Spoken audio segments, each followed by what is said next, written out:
Cecil Whitton, another friend, and I'd forgotten that you were from Jones Creek, and I was just a little north in Clute, but Cecil he and his family doing an incredible work in the Pearland area.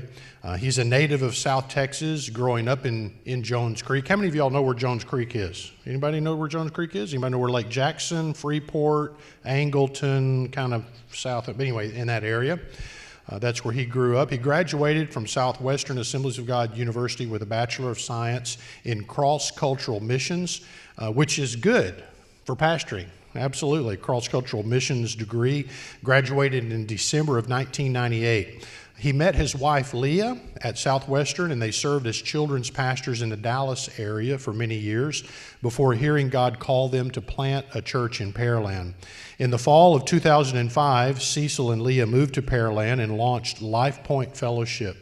Life Point's mission is to develop lifelong followers of Jesus who experience life, live life, and share life with others. God has blessed their church over the years through a commitment to developing lifelong followers of Christ, making a positive impact not only in the local community, but also worldwide through global missions.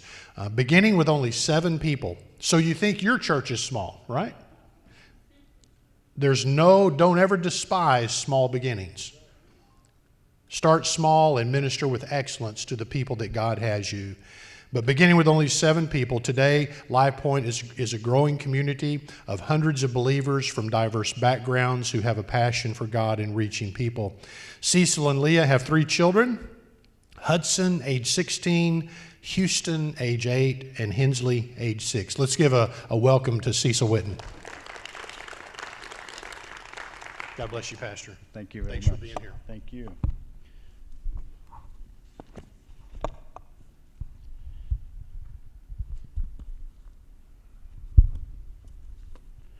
Get situated here for just a moment. Well, it's an honor to be able to be here. Thank you, Pastor Don, for allowing me to be here. Can you hear me well? And it's a joy to be able to be here. Not only is it a joy, it's a very humbling thing and a very honorable thing that you would ask me, and thank you very much for letting me be a part. When I was tasked with the subject of church growth, I have to tell you, and they asked me to speak on that subject, it was a little bit of a daunting task.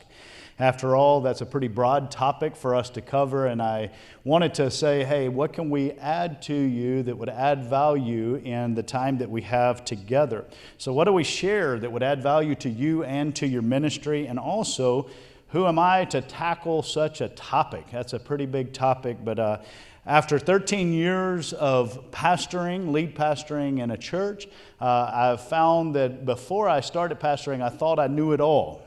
And after 13 years, I've heard a lot of people say this, and now I know it to be true, that the more I learn, the less I know, and just trying to figure this thing out. So my desire is to add some value to you today, whether you are just going in to get credentials, you don't know where you're being led to yet, or if you're church planting or you're going to be pastoring. And my hope is that something that I share with you today will be able to add value.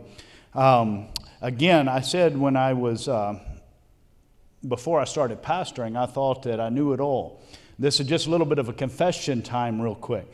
I was a staff pastor, and by the way, if you are a staff pastor here, maybe you work in children's ministry, youth ministry, maybe you work in music ministry, and this is not an indicator for you. This is just where I was at. When I was on staff at a church, we were at 2 different churches, children's ministry, and I thought I knew all of the answers, everything there was to know about church growth. In the second chair, it's very easy to know all the answers of how to make a church grow. Oh, if our pastor would just dress this certain way, then we would grow as a church. If we would change our music, that we would grow as a church. I had all the answers until I became a senior pastor. As a lead pastor, sometimes I find that I have more questions than actual answers. And so I am not standing here in front of you as somebody who's had it figured out yet. I hope that I never arrive at a place where we think that we have it all figured out. I believe that when we do that, that's when God's favor and His hand upon us will just be lifted, and personal and church growth will be something that God just lifts off of us. But we've been in a 13-year journey as lead pastors, and hopefully my wife and I have learned a few things along the way, and hopefully I can add some value. And if we can give you just one or two nuggets of truth that will help you to walk away and enhance your ministry and enhance the kingdom of God, we will consider that a win today. I will share a little bit of the background. I didn't realize that he kind of stole some of our thunder, but I do want to let you know who I am, where we came from, so that you kind of see the platform from which we're speaking. And he shared a little bit about the fact that I grew up as a South Texas boy, Jones Creek, Texas. Some of you didn't know. Most of you didn't know where that's at. If you get in the bottom of Houston, get on 288 and drive until you almost hit water, that's where we're from, about an hour and a half south of here. I was called in the ministry at the age of 12. Where you got Clute from was at the church, Clute First Assembly of God. I knew that God had called me into the ministry, but I never had an aspiration or a desire to be a senior pastor. It just was never on my radar. And if you would have told me in the early years that that was what I was going to be doing, I would have just laughed at you. I would have had no concept of that. Instead, I was mentored by a gentleman some of you may know, Edgar Ackerman. He is a big mentor in my life. He's since went on to be with Jesus, but he was an inner city minister for many years in San Antonio, Texas. And I spent a lot of time with him in inner city ministry in some of the poor areas of San Antonio. And I thought that that was the direction that I was going to be heading. I felt like, God, you want me to be in inner city ministry. And so I went to Southwestern Assembly of God University. I began to pursue that. I had a vision of what would be kind of like what you know as a dream center now, back in the days before dream centers came about. And I thought that's where I was going. Got to Southwestern, began to go to prayer that they offered all the time, and I began to have a heart for missions. And so I called another mentor of mine who is also a South Texas guy. Don, you'll know who that is, Randy Mask over at Faith Assembly in San Antonio. I said, man, I don't know, but God's stirring a heart for missions in my life. Would you tell me where I should go and spend the summer in college? And where should I go to be in a missions trip? I want to spend my entire summer there. And he sent me over to spend the summer in Madagascar, just off the coast of Africa. And it was with the missionary Joel Watson, who we also recently lost. We've lost some wonderful men of God here recently. But I spent the summer with him, and in that it began to stir a heart for missions. So I came back to Southwestern, changed my inner city ministry to a cross-cultural missions ministry. And that's what I thought God was going to have. I thought that we were going to graduate. We were going to spend the rest of our lives in North Africa. But as you will find out in ministry, as you just follow the lamp unto His feet, the light unto His path, He guides your ways in ways that you don't even know. And so we went out, and I was still in the Waxahachie area. I graduated about a year before my wife, and we decided that we would stay in that area, let her finish her school, pay off some debt, and then we were headed to North Africa. But I came in contact on one evening when we went out for dinner, a guy named Mel Surface, and some of you may know him. He's in North Texas. He also just passed away recently. It's a lot of the people that we look up to. It's a sad situation, but he was in ministry in the district of North Texas, and he said, man, I know you have a heart for children. And I have a position in a church in Garland, Texas with Pastor Wayne Hanks, and I would just love for you to go and just see if that would be a fit. And while you're waiting to go to the missions field, we said, man, this is a great mission sending church. We want to be a part. And the next thing we know, within a week, we were children's pastors for the next 6 or 7 years. And we were just following God's plan. Day after day, we did what God told us to do, and we were in the ministry in the Dallas area for about 6 or 7 years. But every year, we would travel down 288 to go see my family at least a couple of times a year. And I'm just giving you some of the backdrop to where we've been so you know where we're at and where we're going. And one day, we were in the area, if you know where Pearland's at, it's just south of Houston, and we were driving down 288 right near 518, which is the main road of Pearland. And God began to speak in my wife's heart that one day you guys are going to plant a church in the city of Pearland.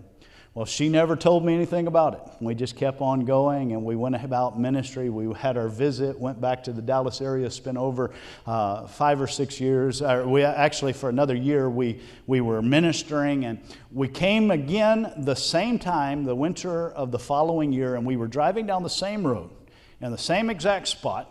God spoke to my heart. Cecil, one day you and Leah will be starting a church in Pearland, Texas. And I went and I told my wife I was excited about this thing that God had dropped in my heart. I said, man, God told us we're going to start a church in Pearland, Texas. And she told me, yeah, I know, I heard that over a year ago. And she likes to remind me that she hears the voice of God much more quickly than I do. But at that same spot, 18 years ago, now you have to understand, 18 years ago, I recently read that Pearland, the city that we serve in, is currently the 3rd fastest growing city in all of the United States. But back in that time, 18 years ago, it wasn't quite what it is today. It was about 1/4 of the size at that time, around 2000, 2001. And we were like, God, why in the world would you call us to a city that I've never heard of? I grew up an hour south of here, and I've never heard of the city of Pearland. Why would you call us to a place named after a fruit and a place that we have no idea of one single person? We didn't know a single person in the city, but we knew that we were called. And we had heard God call us very specifically. And brings us to the first point. I'll get back to our story in just a moment, but in the notes that you've been provided, if you want to be able to do, and this is, I'm going to primarily talk about church growth, church planters, maybe you're transitioning a church, that's who I'm going to mainly talk about. But wherever you're at in ministry, the first thing you need to do in order to be able to go forward in what God has, you need to know that you are called. You need to know your calling. As a lead pastor, there are some good days and there are some bad days. I am thankful to say, at least in my journey, I hope that's everybody else's, the good days far outweigh the bad days. But in the bad days, the thing that's going to carry you through is knowing you are called, your calling.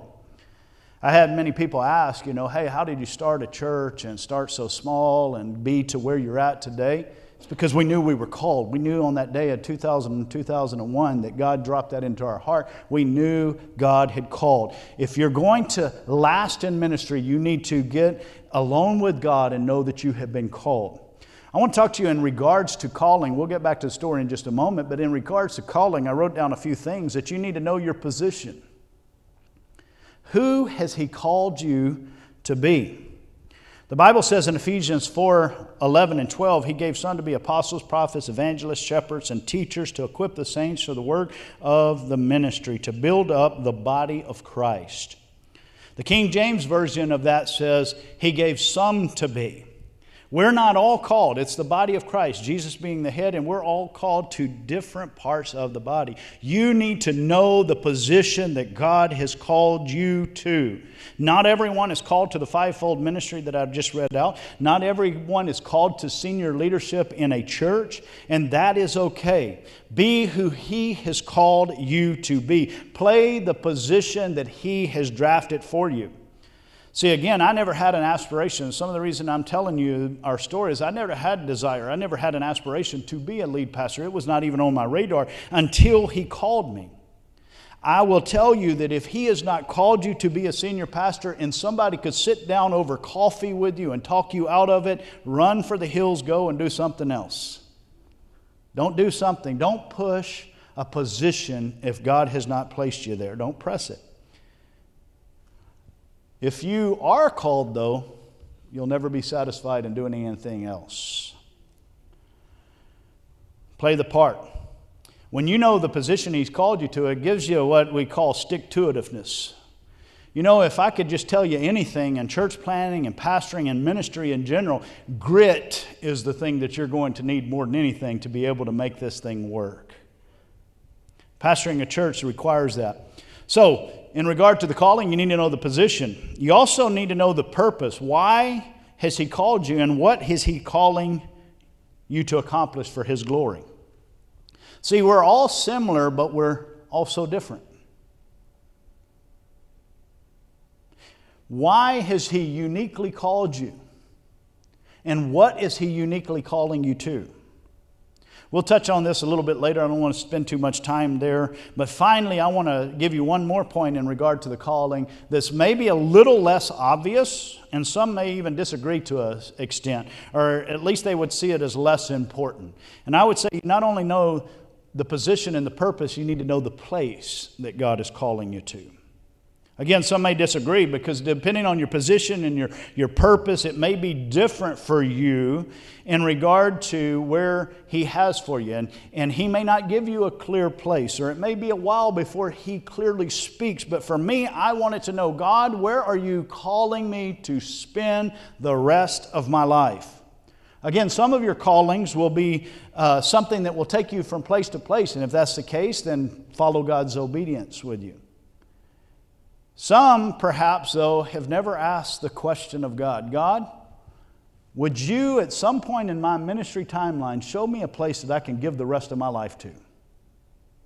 Give me a specific call.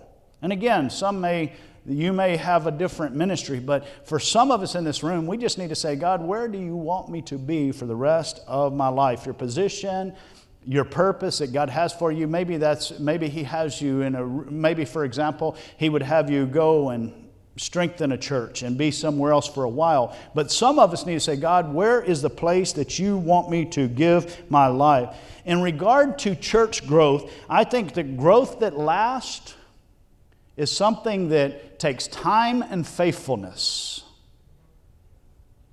In regard to business, Bill Gates said this: most people overestimate what they can do in 1 year and underestimate what they can do in 10 years. Let's modify that for pastoring. Most people overestimate what they can do in 1 year. Hey, in a year, when I started LifePoint, in a year, this is what's going to happen. We overestimate it.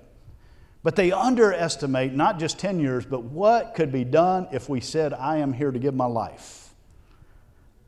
We overestimate what we can do in a year and underestimate, man, what could we do if we gave our lifetime?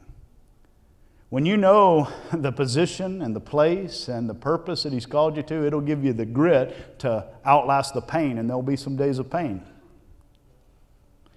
Imagine the impact that if you heard God speak so clearly about a place that He is calling or a ministry position. I know that there's people that maybe you're not a senior pastor, but God, this is my calling. And you had such a clear picture of the place He's called you to that you're not looking for a stepping stone, but a tombstone.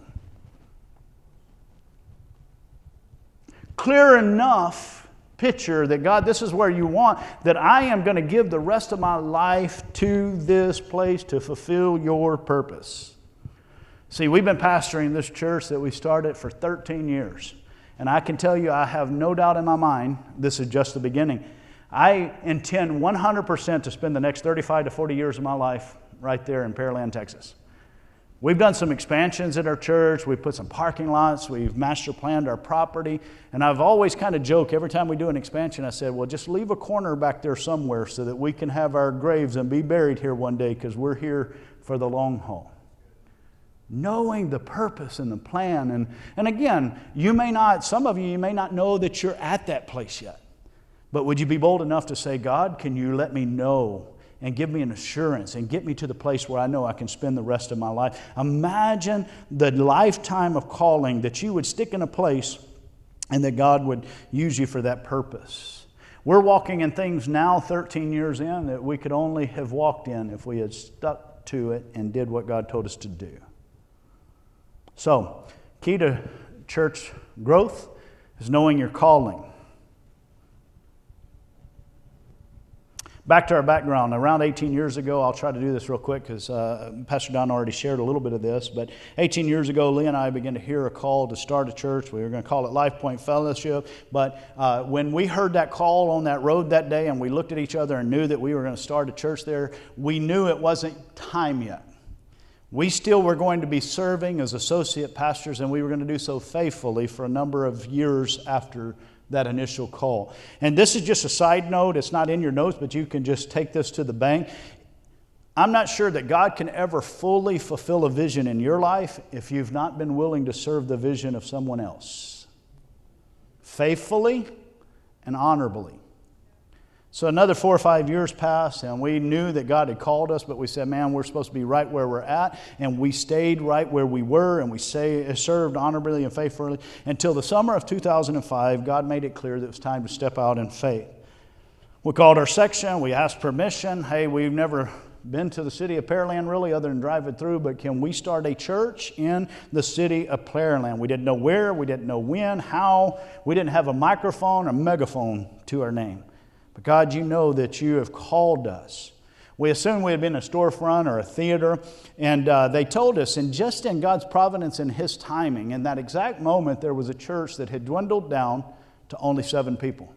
They said, would you consider, it's in the city of Pearland, would you consider starting your church here in this particular church? It's in decline, it needs a pastor. And we said, yeah, probably not.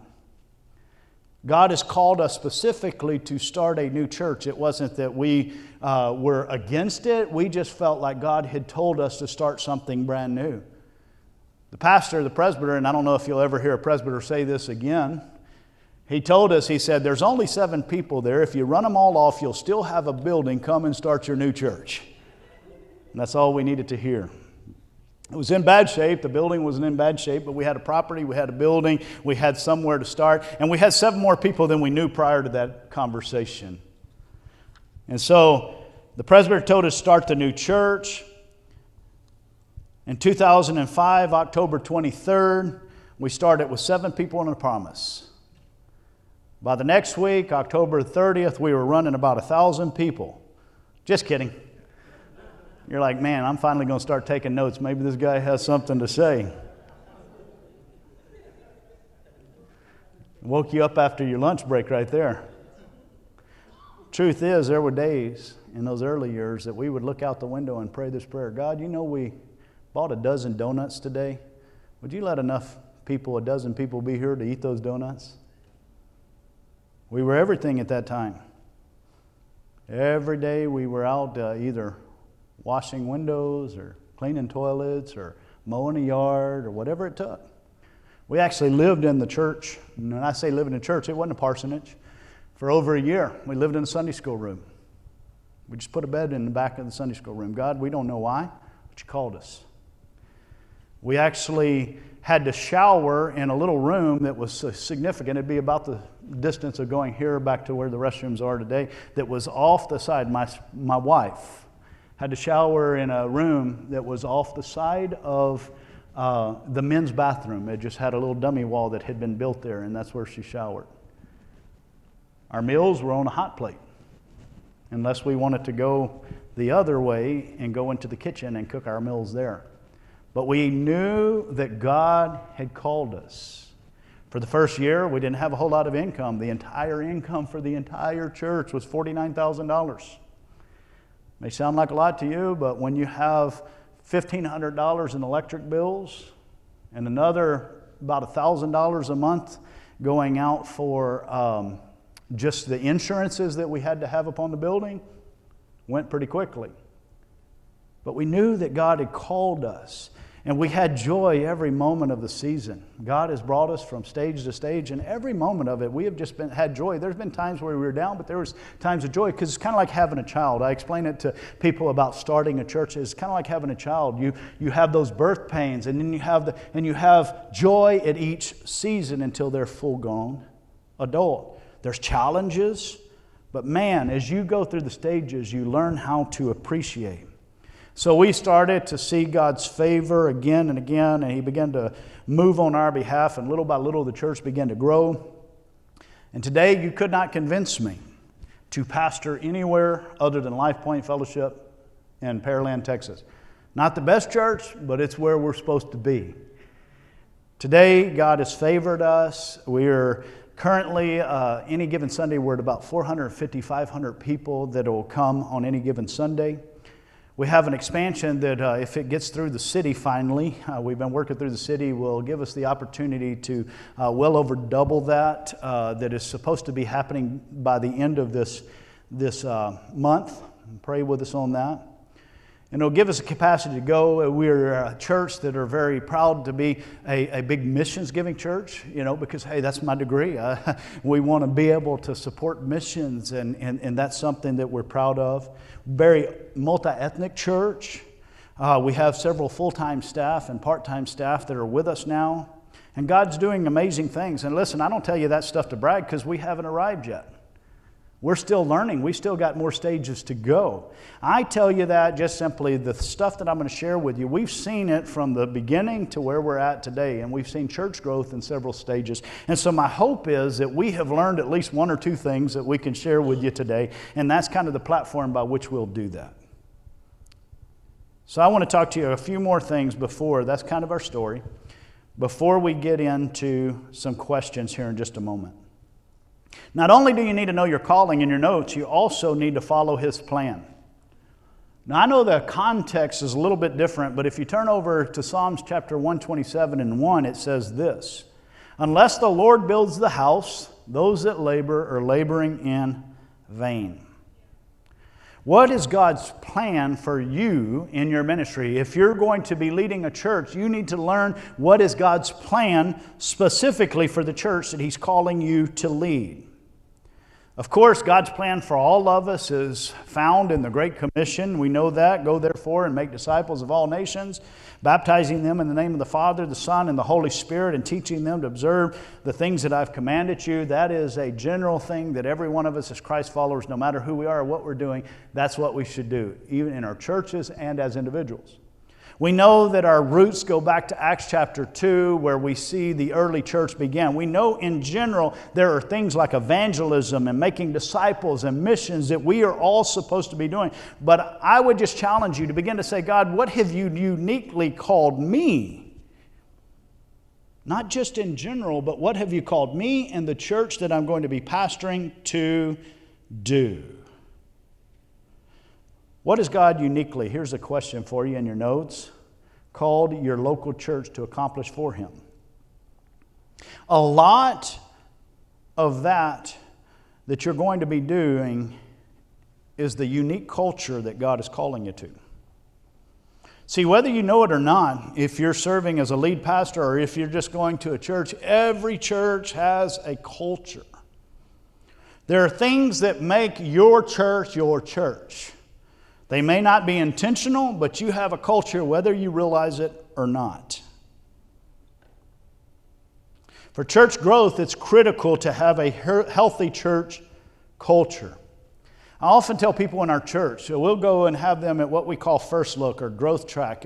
We call ours Foundation. Maybe you're familiar with that. Where you tell them who you are as a church, you get them on-ramped into your church. I will often tell people in our church that our goal is not church growth, it's church health. We have never been a church that just overnight I was joking about the 1,000. It's just been steady upon steady. And I will tell our church is not about church growth as much as it is about church health, because healthy things grow. And I give them this example. If I was to take a pot plant that I bought over at Walmart and brought it in and I put it in the sunlight and I kept it healthy and I kept it watered, in God's time, it's going to grow in God's way. If I try to force that thing, then all of a sudden it's not going to be healthy, and it may grow up overnight, but will it last? And so church health has a lot to do with church culture. Here's the truth in your notes. Culture can be seen in the vision and values of your church. You may say, well, we don't have even a vision statement. Well, it may not be written down, but you have a vision and you have some values and you have some things, you have a culture, whether you realize it or not. Your culture will tell you your vision. Your culture will tell you what you value. Here's some truths I want to just spend a few moments on. Your culture is seen by what is said, what is shown, but ultimately it's seen by what is seen. Take just a few minutes in each of these. Said. You begin to set culture by what you say, and say often, in your church. It's critical for you, if you're going to be a senior pastor, to find some time with God to know your vision and your values so you know the culture of what God is calling you to do, because then you need to say it and say it often. You need to say it on your walls, pictures on your walls. You need to say it in your bulletins. You need to say it from the pulpit. You need to say it in your benedictions. You need to say it, and you need to say it until you're tired of saying it. This is who God has called us to be. For example, our mission at Life Point, and our mission is not necessarily any distinct to anybody else's, just the way we say it. But there is some things that are distinct, and we want this culture to be produced. And this is what we say. Our mission is to develop lifelong followers of Christ. Pretty simple. Lifelong. Whether you're 8 or 80, you'll hear me say this. Is 6 or 60. From this moment on, if you accept Jesus Christ as your Lord and Savior, from this moment on, you are a lifelong follower of Jesus. Let's look at each of those words. Lifelong. I'm in this thing for the long haul. Follower. It's not about me, God. What do you want of Jesus? It's not about the culture. It's about you. And we just reiterate that again and again. Our mission, our vision. A lifelong follower of Christ, we believe that they'll do primarily 3 things. They'll experience life in Jesus, they'll live life, and they'll share life with others. That's our 3. Experience life through salvation and worship. We give an opportunity every time for somebody to come to salvation. We worship together. Live life in discipleship and fellowship. Share life through serving others and evangelism. That's our vision. Our values. This is the things that we value, and we say it. We have signs on the side of our walls that say this, so you see it, and we say it through messages every way we can. Our values. Every soul matters to God. We value people. Everything is better in teams. We value serving and evangelism. We resolve conflict biblically. We value authenticity. That was kind of a unique one. From the very beginning of our church, we put that one in there. Well, we didn't even have any people to have any conflict. But I had seen too much church conflict that we put that in the beginning, and we said, from this moment on, if you walk in these church doors, we're going to resolve conflict biblically. And we say it often. The Bible's our guidebook for living. We value the Bible. I'll do that all the time. Hey, pull out your Bibles today. You're going to need them. We're going to be in several places. We're going to spend some time in the Word of God. You're not going to come to a church that just hears just 1 or 2 scriptures and then my thoughts, because we value the Bible. It's our guidebook for living. I'll say stuff like that. We say it often. Number 5, we connect to God through praise and worship. We value spiritual intimacy. And number 6, life groups are where life happens. We value community. This is our discipleship arm. And again, you don't have to write those down, but that's just us. And it sounds different, but that's pretty much what happens with a lot of churches. But this is who we say, and we say it as often and as clearly as we can. We don't always do the best job at it, but we try. Why? Because culture starts by what you say. Next thing, it doesn't stop there though, it's by what is shown. Are you modeling what matters? You can say it all day long, but if you don't show it, that's not your culture. You can say you are a friendly church, but if somebody comes in from outside and they don't feel welcomed or that you're friendly, you haven't shown it. So we take it and then we say it, then we show it. From the beginning of our church, for example, we say we value every soul matters to God. We value souls. Well, we said we're going to show it. While we were living in that Sunday school room, one of the reasons we didn't take a salary is because when we first came there, missionaries were not being supported. We said we'll not take a single dollar until every missionary on the books is starting to be supported. Right now, we are at least 10, usually 12 to 15% of our income goes to missions and outreach. Why? Because we say that every soul matters to God, but we don't want to only say it. Talk is cheap. We want to show it. So that's one way. And people begin to see that and they get excited about that. It begins to set culture. Hey, these people don't just say that, they show it. That's just one of the examples. Example, we resolve conflict biblically. We value authenticity. We don't just say it, we show it. And sometimes we show it by calling people on the carpet that are causing conflict. And hey, we're going to sit down. We're not going to do this. Hey, did you hear what so-and-so said? Okay, well, let's go get them in the room. Now it's not just something that's said, it's something that is shown, and then it works its way into your culture. Then finally, ultimately in culture, it's what you see, what is seen. Until you see it, it's not part of your culture. You can say it all day long, you can even model it all day long, but until you see it being replicated in your church, it's not your culture. An example, a life point for us, we value life groups. This is where life happens. We say it all the time, life groups, where life happens at Life Point. These meet throughout the week. This is where our discipleship, this is where our pastoral care, this is where all of that happens. We say it all the time. We show it all the time. Now we are seeing it all the time. I tell you, as a pastor, sometimes I feel guilty. Our church is a somewhat, we're kind of multi-generational actually, but somewhat younger church, I guess you could say. But I don't hardly go to the hospital for hospital visitation. Not because we don't have people in hospitals, but because life group leaders, and not only life group leaders and life group attendees, before I know it, man, they're already taking care of it. We say we value community. There is not a given week that I don't turn on Facebook and see that, man, something I didn't even know what was going on. A life group is meeting somebody's needs, or a life group is going to a hurricane, and it had nothing to do. It's just organically happening. Because we said it, we've modeled and showed it, and now we are seeing that happen. Hear many testimonies of that. I want to go a little quicker. You see it organically. How did we get there? You say it, you show it until you finally see it. We say everything is better in teams. Here's an example. We value serving and evangelism. Now we're seeing that. People stepping up. We say our Bible is our guidebook for living. Hey, we value the Bible. It's all over our walls. We say it as often as we can. We show it. We show it by what we preach behind the pulpit and what is studied in our life groups. But can I tell you, now we're seeing it.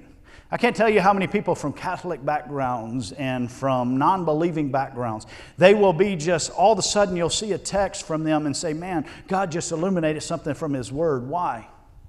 Because we say, we show, and now we're seeing the fruits of them valuing the Bible. Okay? You getting where I'm going with this? Because I'm going to stop.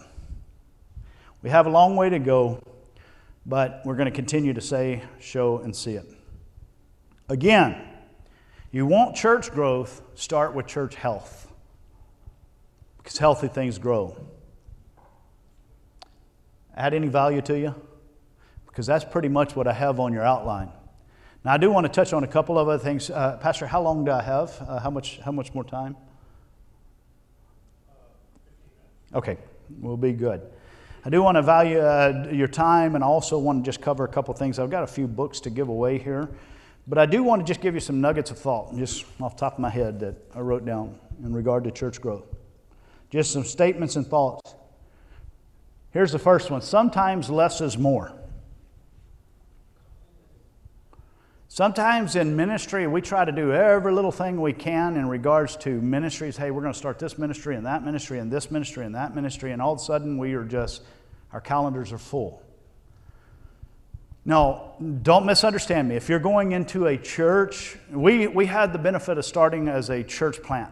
So we had the opportunity not have to stop a lot of things. Instead, we just said, hey, we're going to stay true to who we are, and we're just not going to start a lot of things unless it fits in a parameter. So when we say experience, live, share, we don't do a whole lot at Life Point. Experience, we want you to be there on Sunday morning. We're going to worship together. We want you to evangelize. We want you to live. We want you to be part of a life group. We don't have a lot of other competing things. We want it to be clear. We want you to be in community. Share life with others. We want you to find a place to serve, and we're going to give you some opportunities to serve here and around the world. Outside of that, we don't do a whole lot of other things. Now, I know if you're in a traditional church, you may have some more events, and again, this is not for everybody. I said that the church in general, everybody has specifics, but for us as a church, that's been our reality. Because we said if we try to do everything, we'll not do anything with excellence. And just by the way, a book that I got early on, it's been out for a while now, that helped us in this journey was called Simple Church. Okay? I would recommend that. I'm not giving this one away because it was my only copy. I actually went to my library to see if I had any extra copies of this to give away, and this was my only one, and I've written in it. And so I didn't give that away, so I brought some other ones here to give away. But I would just challenge you. Less is more. Hey, God, what specifically have you called me to do? And I'm going to do that to the best of my... means some things may have to die. My biggest thing as a pastor right now in our season of church is what to say no to. Okay? Because not to say that we won't ever add any little thing here and there, but nothing is going... We don't have a traditional women's ministry. Okay, be careful because every church is different. This is just us, okay? We don't have a traditional women's ministry that we would say, or a men's ministry that we would say, hey, every 2 weeks we're meeting together. No, because we don't want to distract from life groups. That's what God has called us to do. Now, we'll have, hey, we can do 6 or 7 events with women. We could do that with men, but let's make sure that they never compete with the things that matter most. Experience, live, share, okay? And so, simple church would be something, sometimes less is more. Take that in your context, spit out the bones, eat the meat. Don't go, it doesn't say, hey, I learned in the lesson, and then we're going to just shut everything down tomorrow. And that's not what I'm saying. But if you have the opportunity to start something, you be careful and know what it is God's called you to do. Another thing real quick is don't dare compare. Man, on the journey, just be who God called you to be. Don't look at somebody else because it will just eat your lunch. Because success in ministry is always a moving target, right? I remember the days where, man, once we get to 100 people, we're going to be good enough to, man, praise the Lord, we'll be steady, and that's all we want. And then all of a sudden, hey, and the target moves. And so then you look at other people and you say, man, I wish I was, or this, or what. Oh, and then all of a sudden it'll either create in you jealousy, or it will create in you something that says, oh, I'm not worthy of. And then you'll look for people, well, I'm doing better than them. Just get away from the comparison trap. It's silliness. It's best to rest. That's another thing I wrote here. Find your rhythm. Find times to replenish. For our staff, we require them, hey, we need you to take a day off. There's times where we go through a busy season, I'll just go and say, hey, don't come in the office tomorrow. There are times where, vacation times. I've taken, and we're at a place where we could do this now. When I first started Life Point, we would preach about 50 out of the 52 weeks. I'm at the point where we preach about 36 out of the 52 weeks. It's good rhythm for me. I have some associates that'll preach the other weeks, or we'll have a guest come in. And I would also challenge you this. If you get to that place where you are pastoring, if you can ever take 2 weeks off in a row, maybe you can't do 36, 40 weeks that you're preaching and your preaching schedule is more, I would say do your best to try to take at least one time a year that you're at least 2 weeks off in a row. I'll do that every year. I'll usually do 3 weeks. But our church congregation doesn't necessarily know that. Because what I'll do is I'll preach on a Sunday morning, and I'll take my family on vacation. We'll go driving that evening. We'll go and we'll miss a Sunday, and sometimes we'll miss 2 Sundays. But then on the 3rd Sunday, I'll be back and I'll MC everything. And so it feels like I'm there, but somebody else is preaching. Okay? Man, you walk off the stage preaching on a Sunday morning, and you know I don't have to preach for another 21 days. All of a sudden, your mind can be at rest a little bit. So find rhythms that work for you. That may not be everybody, but that's some of the things we do. Space matters. Just write this down real quick, and I'll be done. I'm going to give about 3 more minutes. Space matters. Kids, sanctuary, parking. When you start seeing those strained and stressed, it's time for you to look and say, hey, do I start another service? Do we have the capacity to make some other room? What do we do? Those are some critical areas that if you don't take space into account, there'll be a lid for you. And then this one I'm not even going to get into very much. because this could be a couple of sessions in and of itself. But if you're starting a church, or if you're working within a church structure, you ask the Lord to help you in regard to the governance, okay? That God would put people around you, however you're set up. I know that boards are sometimes different. Ours would look different than others. But man, that thing can stifle you. And so you're going to have to learn to lead well. You're going to have to do your due diligence on the front end of starting a church to say, hey, this is what we are going to be about. At our church, we don't have those kind of conflicts. Our board meetings last maybe an hour. We've got oversight over us that gives us input, insight. We give out annual reports. When people see you doing business well and they know that you're doing things right, we had a business meeting one time and they said, man, don't make us do this kind of business meeting again. Okay, that's just our context. That's not everybody else. Don't go say, hey, we're not having any business meetings anymore. I'll get myself in trouble. But we do that within our culture of our overseers. And so whatever that looks like, if you're in a traditional structure, say, man, begin to work it in such a way that there's checks and balances, because absolute power will corrupt you, absolutely. But there is also some freedom within the staff and the pastor to make the decisions that are needed to be made. I could talk a long time about that, but I will stop. Pastor, I am done, other than the fact that in just a moment, if we have any questions, we'll figure out a way to give a few resources away. As he's coming, there is a couple of recommendations. Dangerous Calling, you'll see it there. Robert Morris has The Blessed Church. Here's a good one.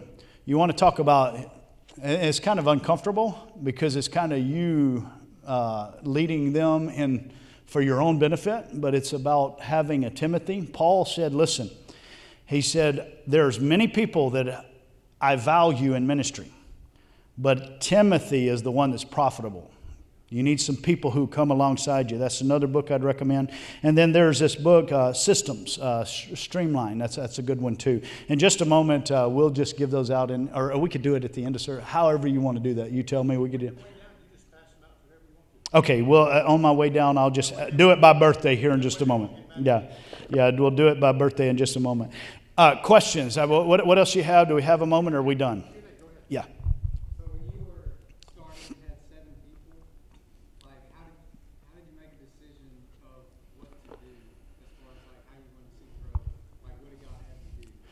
Man, it was just grind at the early days. We didn't have, this was 13 years ago, so CMN wasn't quite where we're at today. ARC wasn't even quite where we're at today, okay? So we were kind of on a different age than we are today. And so for us, I would say that we valued, we had so few people. We actually shut down and didn't put a sign up that it was a new church for about 6 months and went incognito. I wish, and if I was recommending anybody to be a church planner, I wish that we would have had a year or two that we could shut down and just got in the community and just really we couldn't have done that because we had to pay bills. We had to play church for a little while in a sense. And so we would still have services on Sunday, but the people outside didn't even know about it. Okay, we would gather together and we didn't have somebody our 7 was an 80-year-old couple. And the man had worked in the railroad industry so long that when you walked in and you saw the 7 sitting in the congregation, he sat in the very back by the sound booth. And the reason why his hearing from the railroad industry had been so messed up that they had to run a set of earphones over to him. So that was 2 of our 7 were grandparents. Their 2 grandkids, a 6-year-old and an 8-year-old. We had a couple that were in their 30s, and then one lady who was in her late 60s. And so we had to find people that would serve in youth ministry, children's ministry. We began to just network like that, but we still had to have church. And so what we said was most important is, listen, not only did we say missions is going to be most important, we were guaranteeing finances. It wasn't a full-time job by any means to a worship pastor to come in before we ever took a salary. Hey, worship's important. Children's ministry. Depends on your demographics, but I would say if you're starting a younger church, children's ministry, I don't know if that's what you're asking, but children's ministry, worship ministry, you gotta get those things in place. Is that clear what you're asking? I don't know. Yeah? Yes, sir. Were you passionate to go to North Africa? Do you hear God telling you to go to North Africa? Or it just... Well, I tell you what, that's a unique thing. First, I started with inner city ministry in mind. Then I thought I was going to North Africa, and God puts me in suburbia. You couldn't be more white collar than where we're at, right? And I struggled with that for a bit because I said, God, I don't even know how to deal with suburbia, right? All we'd ever did is block ministry and that kind of stuff where you go set up and people would come out. And God just reminded me of one of my professors in college, and Dr. Doyle Jones. And he had said his struggle of being a missionary. And he said, listen, coming off of the mission field, it was very tough for him to then become a professor until God said, listen, I can do more by reproducing you in the States and sending people around the world than you being there. And so our church, we started a campus in Haiti. We've got a current campus in Haiti. We, again, are big in missions. And so God allows us to be, and our church, if you walked in our church, and it's just God lets us, I don't know, He just favored us. I don't know that we were ever even intentional enough. You'll find all kinds of different backgrounds and ethnicities and people from Nigeria. So God put that in there because He wanted to put a passion.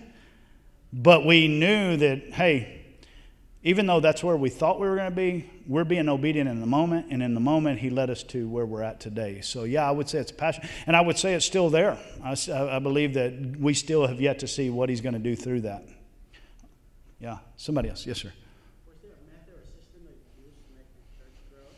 Or just do all the work for you? And was there a time that the church grows and all of a sudden comes down again? Because I've seen that our churches. Yeah. Huge amount of members and all of a sudden comes down to half of below half. Yeah. No, ours has been steady. It's never been overnight. And we're okay with that. Some people are not because they can't get out of the comparison trap.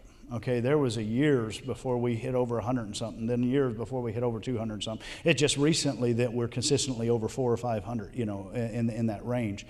And so the systems would be values, knowing who you are, staying true to that. The systems would then be getting the right people in the right places. But for us, it's just been plugging along and going day after day. And so, I mean, there's tons of systems, but in the early days, you didn't have any people to implement systems. And so some of it was just simply, hey, sometimes, thankfully, and I still find myself in that mode sometimes, partly because that's who I am. I find myself doing stuff I shouldn't even be doing because we got people who do that now. But, God calls us to serve in any way. But, yeah, and so systems, I think it changes over time of where you're at. But I think your vision and your values, your culture, who you know, just staying true to that is a big, big part of that, I think, if that answers your question. Yes, ma'am. Yes, you have. I remember, of course.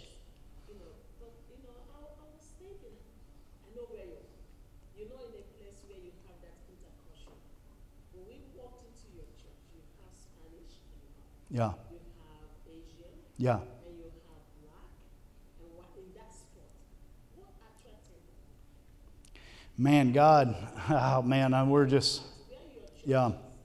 Yeah. Man, I wish I had an answer to that. I think God just favors us. And back to your question, I think whatever part of the DNA He's made you to be, He just somehow. We try to be intentional on it. We try to, for example, if we went back when we were doing video announcements, we would try to have different people from different backgrounds and be as intentional. But I can't say that we've been overly intentional. I think a big part of it is, too, that we put our money where our mouth is in regard to overseas missions and stuff. We know a lot of people see that, and we say every soul matters to God. Somebody asked me the question because, and I get it, and I'm not debating this. They asked me the question recently because in a lot of the church planning models, they'll put a picture up there and say, who is the people you're trying to reach? And they'll even come down so clearly to say, okay, it's a white middle class that's, and I'm like, we didn't ever do that. We just value people. And now all of a sudden we got people from all kinds of different backgrounds, and so sometimes we're just who we are, as simple as we can be, and we're not trying to be this trend or that trend to fit a particular niche. And there's a whole host of people that, man, that fits me. And so, yeah, our city is pretty diverse, but our church is I'm kind of busy on Sunday mornings, but from what I understand, our other churches are not necessarily as diverse. But God has put just some kind of sweet spot right there that He has allowed us to have some diversity. I'm taking too much time, Pastor. Is that it? As long as you're asking questions, that's what we're here for. Anything else? Let's give Pastor Cecil a hand. Yeah.